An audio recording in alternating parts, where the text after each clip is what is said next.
Bonjour, petit tutoriel pour expliquer Socrative.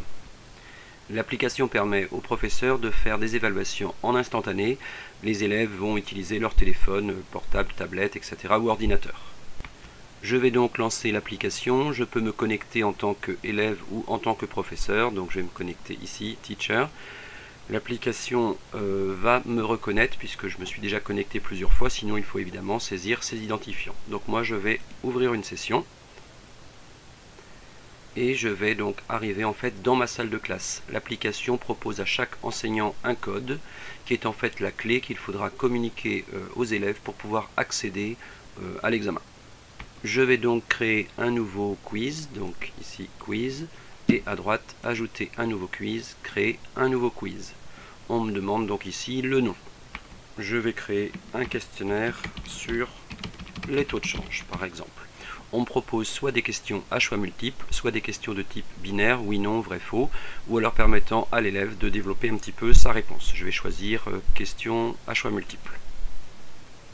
Je vais donc saisir ma première question, exemple, une exportation anglaise vers les États-Unis, temps A, et je vais donc prévoir donc un certain nombre de réponses au choix. J'ai donc saisi les différentes réponses possibles, apprécier le dollar, l'euro, déprécier l'euro, la livre sterling, et je vais par avance donc cocher la bonne réponse puisque c'est une exportation anglaise, ça ne peut qu'apprécier la livre sterling, donc je vais cocher ici ma bonne réponse et je peux rajouter une petite explication qui aura été vue en cours cependant, donc toute exportation apprécie la monnaie du pays exportateur.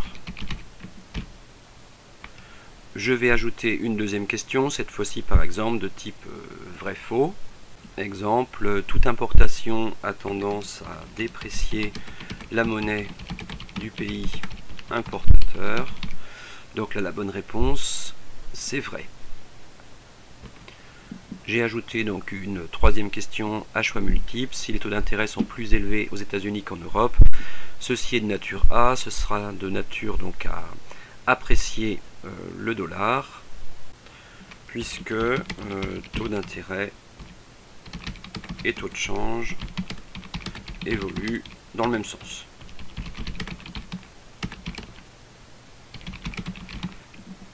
Voilà, donc je continue comme ça en créant par exemple une vingtaine de questions pour avoir un corrigé qui tombe exactement sur 20 par exemple.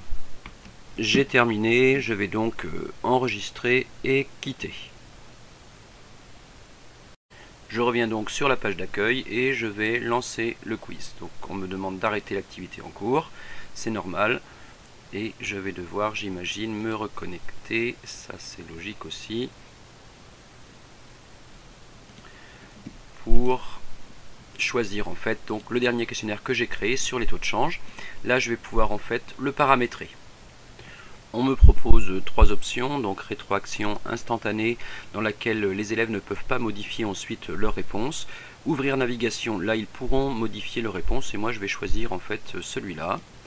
Et je vais donc bien sûr exiger d'avoir les noms des candidats qui apparaissent. Je vais laisser les lectures dans cet ordre et surtout demander à voir le score final. Et je peux donc démarrer. Je vais maintenant ouvrir la session du côté donc élève, donc student ici. On me demande le nom de la salle, donc c'est la clé qui avait été communiquée au professeur auparavant. Je vais donc pouvoir rejoindre la salle pour faire le devoir. On va me demander mon nom. Je m'appelle pour l'occasion Oscar et je suis prêt à faire le QCM. Donc là je retrouve le QCM qui a été donc prévu par le professeur. Je vais donc y répondre et tant pis si je fais volontairement quelques erreurs. Donc je passe à ma deuxième question, je vais dire que c'est bon, à ma troisième question et je vais dire apprécier l'euro. C'est terminé pour cet élève. Êtes-vous sûr de vouloir quitter? Je vais dire oui. Voilà, j'ai fait la saisie de 5 élèves, donc mon dernier élève vient de terminer.